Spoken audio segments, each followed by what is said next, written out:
Hey guys, James Wilson Taylor here for Rock Sound. It's the latest of our video calls. We've been chatting to everybody while we're still at home at the minute, and I'm delighted to say from Nothing But Thieves, Conor is on the line. How are you, man? I'm good, thank you. How are you, James? Not too bad, man. Not too bad. Good to see you. And we'll start this in the way we've started absolutely every single one of these over the last year, which is say, I hope you're doing well. I hope your bandmates are doing well, your loved ones, keeping as safe as you can. And before we get on to the kind of exciting stuff you've been able to work on this time, how have you found this extended period at home? And I guess last year would have been, in theory, quite a big touring year for you in normal times. Yeah, I mean, it's been massive shift, massive shift for everyone, in the country and the world, and musicians. We're so used to traveling non-stop. We're so used to being on the road that sitting at home is foreign to us. So it definitely took a shift to get used to it. And what's funny now is I'm finding that shift as I'm getting busier again. I'm like, my brain is trying to catch up with that.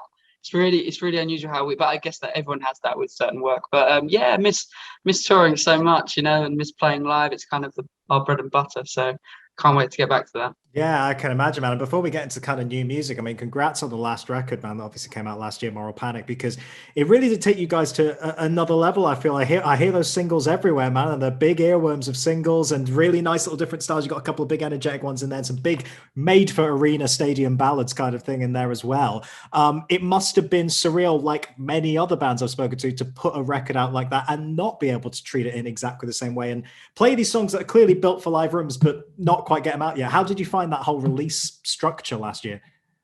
Yeah, I mean, it was strange at first.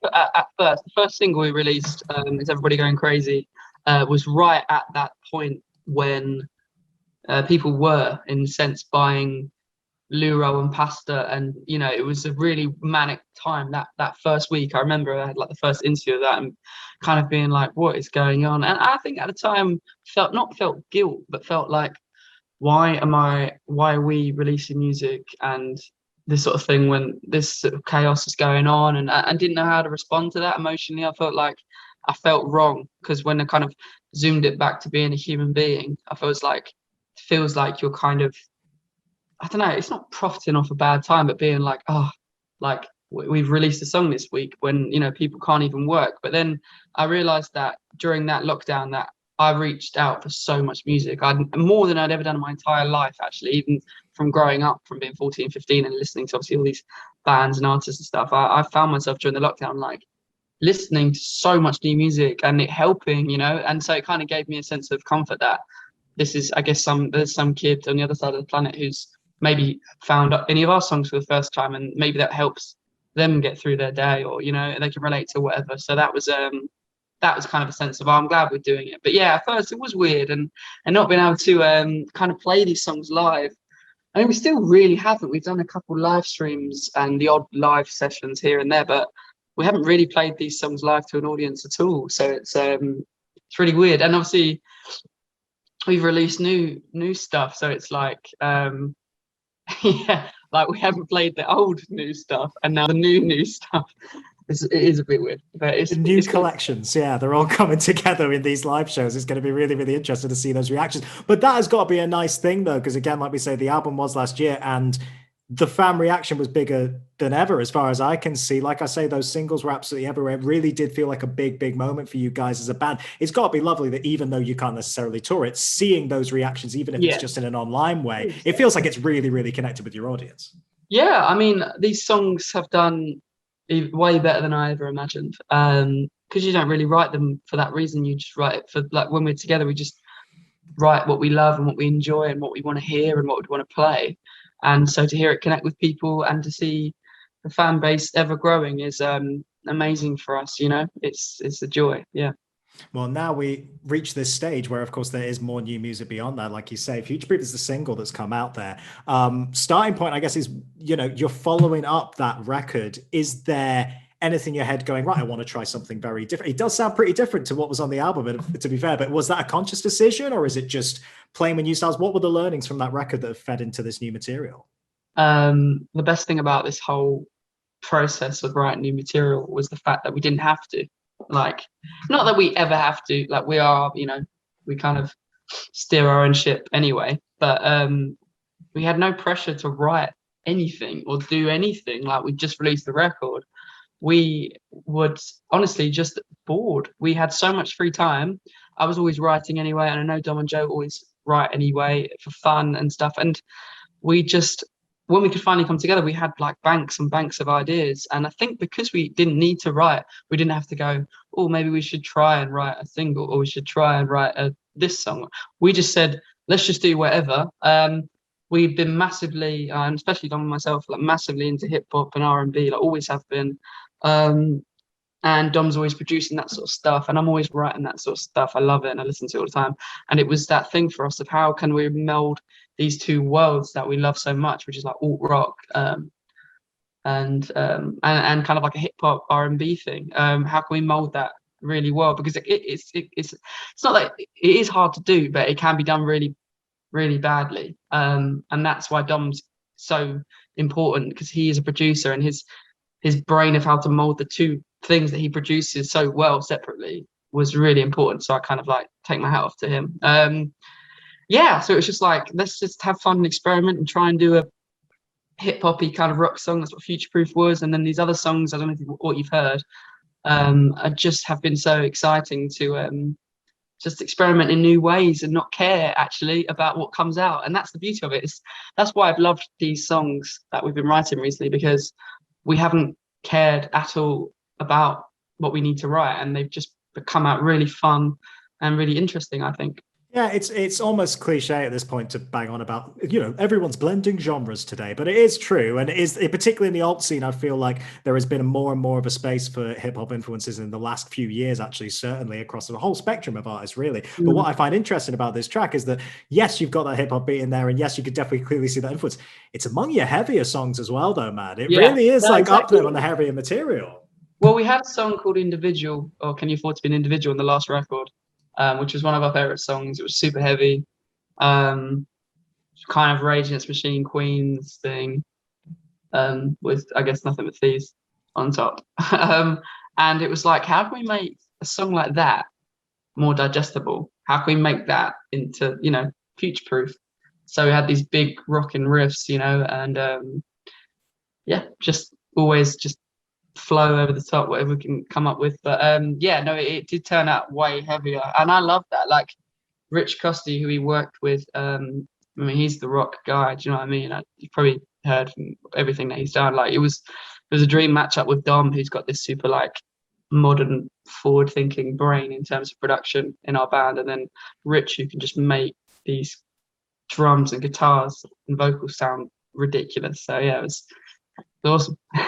Yeah, it's really exciting, man. And like you say, we know there's more music to come. I'm not sure how much you're allowed to say of that. I've not heard much, I got to say. So I'm very, very intrigued to hear. No, it's not that. It's just that we've been doing so much music. Do you know what I mean? So there's always plans to, release stuff, and we're just figuring it all out, really. Nice. I mean, is this very indicative of kind of how it's sounding? Are we going down this heavier route, this different experimenting route, or is it kind of lots of different stuff? There's lots of different stuff. I would say that the stuff we were writing around Futureproof, because we've been writing for like a year. You know what I mean? There's been a long lockdown, really. Think about it, it's been a long pandemic, and we never really stopped. Let's be honest. Like we released Moral Panic, and we would just go straight into writing anyway, just because it's fun.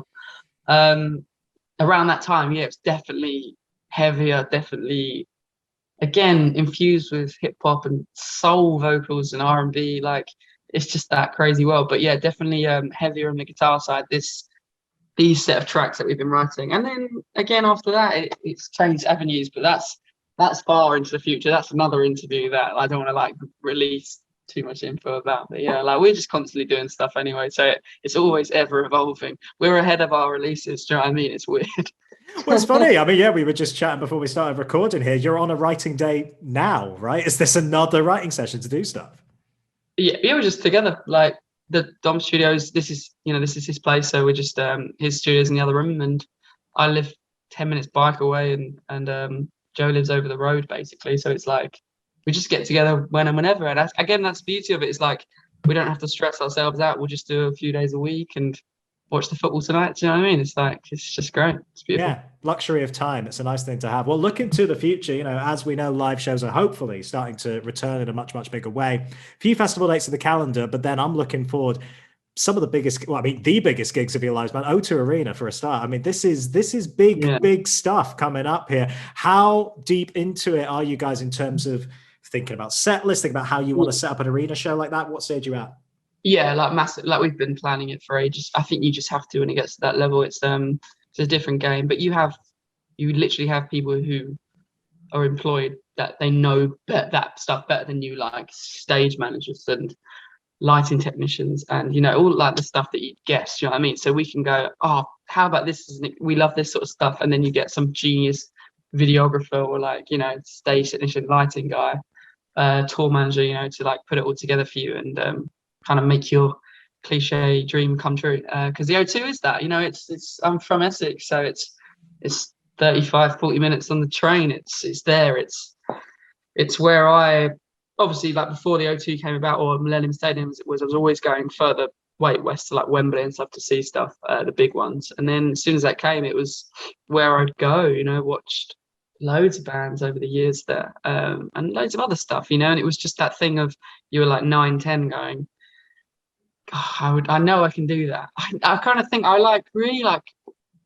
Not the word manifested. I'm not sure. I do believe in it a bit, but like I was like, I really believed I could be on that stage. I knew I could do it. So I just thought about it nonstop for 15 years and 18 years now, I guess, since I was 10. And here we are. So it is a dream come true, literally. I'm really. Yeah. I think anyone who's watching this in the UK will fully understand that. But it's funny to anyone who's watching for the US and beyond. The O2, it's the one. It really is. It's funny to think it's not been there. Like it's been like what 2000, but maybe a concert venue for a little bit after that. But it is the room that everyone in this country wants to get to that level. Do you remember any shows in particular you've seen in that room? Oh wow, Slipknot. Oh man, hell of a show that. Sabian. Kings of Leon back in the day. And then just loads of other big acts that I'm super into. I like quite a lot of rap and R&B, so I've seen a lot of big shows there. Just things that the War on Drugs, I love them, saw them there. Just the big names that you expect to see at that size. So you don't really, it's a bit of imposter syndrome. You don't see why you should be playing that when you're going there as a fan and going, wow, this is unreal. So it still doesn't feel real, and I don't know if it will on the day. I'll be out of my head and an out of body experience, I'm sure, that day. Do you know what I mean? It will be unbelievable. But can't wait. Yeah, exciting stuff to look forward to, man. Well, I'll leave you with this then. Like we say, Moral Panic came out there and you've not had much of a chance to play those songs live. What is the moments on that record that are immediately like, yep, can't wait for this one to be out there in front of our friends, in front of a crowd? So funny, isn't it? It almost feels so long ago now. It's so strange. So I would say I'm really looking forward to playing Can You Afford to Be an Individual, which is one of the heavy ones. I'm looking forward to a song called Real Love Song. It's just got that kind of big stadium energy. I hate to say that, but it's kind of true. Impossible will be really cool there as well. Phobia, I just like it. I'm honestly most of them, I guess that I'm just listing the album now. I can't wait to play all of them. Fair enough. After this year, I do not blame you for that. Pick, they're all. I really want to play them all for different reasons, but I'm not sure. All of them. Exciting times ahead. Anyway, it's all looking very, very positive. Congrats on the new music. Can't wait to hear more of it, man. And just take care of yourself. Look forward to seeing you in the flesh at some point. We'll chat again. All right. Thanks, James. Cheers. All right. Yeah, good to see you, man. Conor, everybody.